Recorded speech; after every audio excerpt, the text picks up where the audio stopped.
प्रणाम भोजपुरी जहां आप सबको स्वागत बा भोजपुरी भाषा के नंबर 1 चैनल में। चलिए आज हम सबके एक न्यूज़ बताया जाता नहीं होगा, पहले हमारे चैनल के सब्सक्राइब करिए। सुपरस्टार खेसारी लाल यादव आजकल कुछ अपन समय जिम में ज़्यादा बितावत रहे। जी हाँ भैया, बता दी इनकर एगो फिल्म आ रहा भैया मुकद्दर। जी हाँ भैया, मुकद्दर जो कि स्टोरी, कॉमेडी, फाइटिंग, एक्शन और तगड़ा बॉडी के जरूरत बा फिल्म में खेसारी लाल यादव के।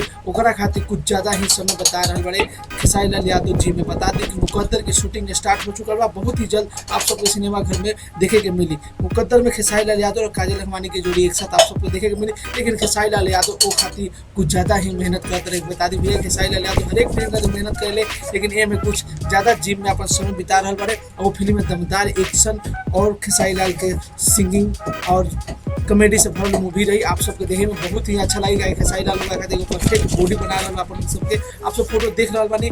खबर अच्छा लगा तो चैनल सब्सक्राइब कर, वीडियो को लाइक करी, कमेंट करी, शेयर करी। बाय बाय, टेक कर, जय भोजपुर।